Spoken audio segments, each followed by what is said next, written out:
Hey guys, my name is Uday, and in this video, for the next few minutes, we'll see the concept of phase delay and group delay. Now, before we go into phase delay and group delay, first let's have a look at the Fourier transform of a signal. So the formula is right there, which we all know. Quite clearly, this Fourier transform is a complex function which has a real and an imaginary part. Now, this complex function can also be represented as magnitude and argument. So we have written capital X as mod of capital X into exponential of j5, where mod of capital X is the magnitude and phi is the phase. Now the square of the magnitude actually gives you the energy density of the spectrum. So what actually this magnitude and phase of the Fourier transform signify? We can consider Fourier transform as representation of the signal by exponential components with different frequencies. Now, the magnitude of the Fourier transform gives you an idea of amplitudes of these components, whereas the phase gives the relative phases between these components.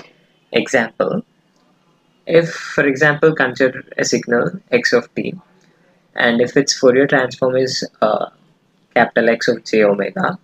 Now if its magnitude is 0 outside a small band centered at some particular omega 0, so if the Fourier transform is confined within a smaller gap of around 0, then the signal will display only low frequency oscillations. Whereas if you want to know the importance of phase, look at this. Consider capital X of j omega and capital X of minus j omega. They have same magnitude, but they have different phases. If you take the inverse Fourier transform of these, then you get x of minus t and x of t. These two are completely different signals. So this signifies the importance of phase. Now let's look at a practical example of why phase is important. In this slide, take a look at the picture from the top left corner. So this is an image taken, and now you are taking the Fourier transform of this image, and the second picture from the top is its magnitude, and the first picture from the bottom is its phase. Now do one thing, take the magnitude, set the phase equal to 0, and take its inverse Fourier transform. You get uh, second picture from the bottom. This is nothing like the original picture. Whereas now if you set magnitude equals to 1 and take the phase as it is, you get third picture from the top. This looks a lot like the first picture. I mean, at least it has some resemblance. Now what else we are doing is we are taking the phase from the first picture, we are taking magnitude from the first picture, and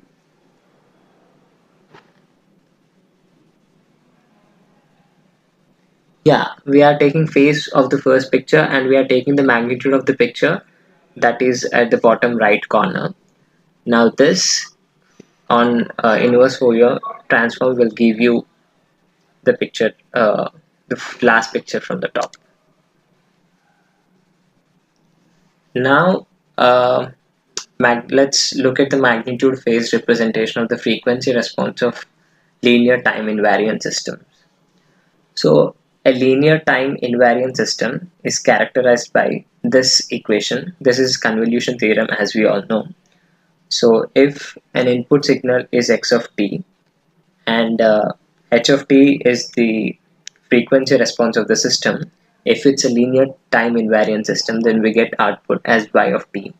Now if you take the Fourier transform of this, capital Y, if capital Y is the Fourier transform of y, capital H is the Fourier transform of h, and capital X is the Fourier transform of x. This is nothing but direct multiplication.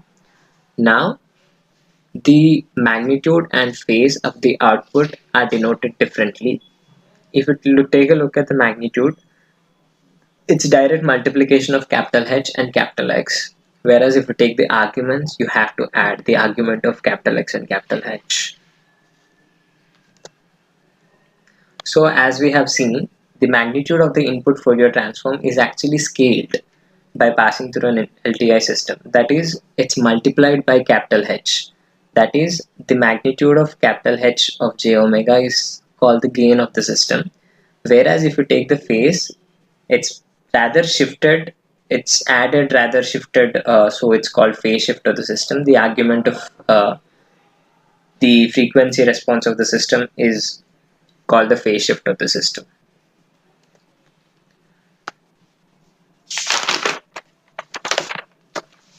Now let's get into the topic. So linear phase, there are two types of phases, linear phase and non-linear phase. So in linear phase, the phase shift which we have seen earlier is a linear function of omega. Now in this case, the situation is pretty simple. For example, consider the Fourier transform, consider some LTI system whose Fourier transform is this, e power minus j omega t naught. Now, this has a magnitude of 1, whereas it has a phase of minus omega t naught. So, if you if you apply the equations and get the output, you get the output as just a shift in time domain. That is, if you take x of t as an input, then you get x of t minus t naught as an output. So this is nothing but a change or a shift in the time domain, but the shape of the pulse remains the same. So take a look at that picture. That was the input signal and the right one is the output signal.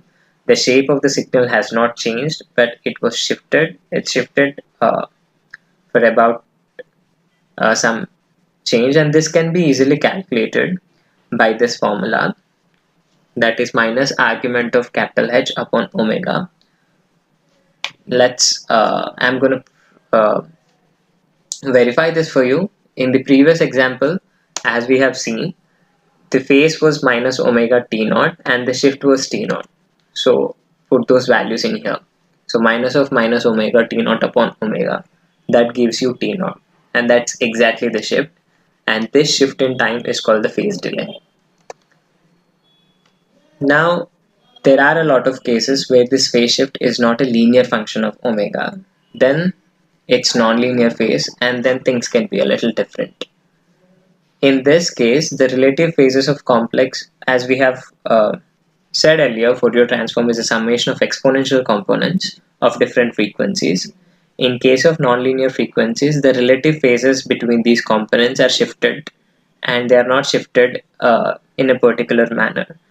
And now when these components are superimposed, and then when you try for the original signal, the result completely differs from the original signal. As you can see in the figure, the shape now has completely changed. It doesn't look anything like the original signal. Let's apply the concepts of time delay which we have seen in linear phase to non-linear phase characteristics. Here the delay is different for different frequencies. So let's take a small narrow band for our study. That is, the Fourier transform is 0 outside a small band whose center is at some omega equals to omega naught. In this small band where the frequency does not change a lot, we can approximate the phase to linear, and this linear approximation gives you the phase as minus pi minus omega alpha. Now the output of the Fourier transform of the output becomes capital Y of j omega, which is shown there, and from that equation the magnitude is now not only scaled by mod of h, but there is an additional factor of e power minus j phi. But look at the delay part, it's minus j omega alpha. So this is a delay for all the frequencies around omega naught. So this small band of frequencies have a common delay of alpha. This delay is otherwise known as group delay, as it is common for all the frequencies around omega equals to omega naught. So group velocity, now we define group delay as the equation written at the bottom. This is group delay. It depends on the frequency. It is different for different individual frequency. Now in this picture, that's the input signal at the top and the output signal is at the bottom. Here the group delay is 20 and the time delay is 10 seconds. You can observe it here. A group is shifted by 20 units, whereas a particular signal in the beginning is shifted by 10. So the references for this presentation have been taken from OpenHead Signals and Systems textbook and a lecture a lecture on digital signal processing from University of Washington. Thank you.